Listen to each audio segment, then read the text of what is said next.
Hello everyone, প্রত্যেক দিনের মতো আবারও একটা নতুন সকাল শুরু হলো। আর প্রত্যেক দিনের ডেলি রুটিনের মধ্যে আমার তো একই কাজ থাকে সকাল থেকে রাত পর্যন্ত। আর কিছুদিন ধরে তোমাদেরকে আমি ওপরের ভিডিওই দেখাচ্ছিলাম, নিচের ঘরের ভিডিও তোমাদেরকে সেরকম করে আমি দেখাইনি।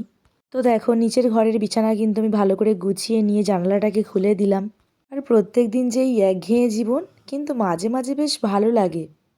আমার তো বিছানা গোছানো একদমই কমপ্লিট। তো এবার আমি ঘরটাকে ভালো করে ঝাড় দিয়ে নেব।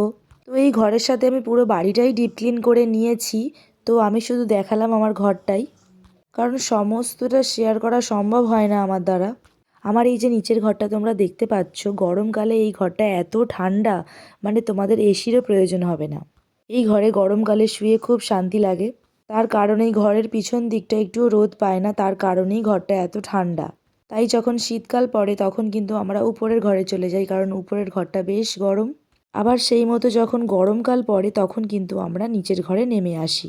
তবে আর কিছুদিনের মধ্যেই আমরা উপরের ঘরে এসি লাগিয়ে নেব, আর নিচের ঘরে নামার প্রয়োজন হবে না। তো যাই হোক, কথা বলতে বলতে আমার কিন্তু কিছু বাসন ছিল বেসিনের মধ্যে, তো সেগুলোকে আমি মেজে নিলাম। রান্না তো করতে হবে। আর তারপরে কিন্তু আমি চলে গেছিলাম উপরের ঘরে। তো উপরের ঘরে গিয়ে প্রথমেই আমি জানালাটাকে খুলে দিলাম।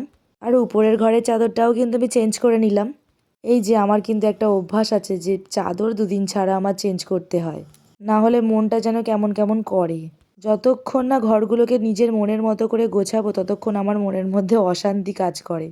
আর তারপর তো দেখতেই পাচ্ছ তোমরা, ছাদের উপরে বেশ ঝলমলে আকাশ। তো জামা কাপড়গুলোকে কিন্তু আমি একদমই মেলে দিলাম। কিছু কিছু মানুষ আছে যেন, মানে কারোর ভালো হচ্ছে সেটা কিন্তু একদমই সহ্য করতে পারে না। কিন্তু আমি বুঝে উঠতে পারি না যে লোকের উপর হিংসা করে কী লাভ। কিছু লাভ তো নেই, তাই নিজের মতো তো ভালো থাকা যায়। কিন্তু এক ধরনের প্রাণী তো আছে, তারা তো এসব কিছু বোঝেই না। আর যাই হোক, জামা কাপড়গুলো ওপর থেকে এনে ভালো করে ভাঁজ করে নিলাম।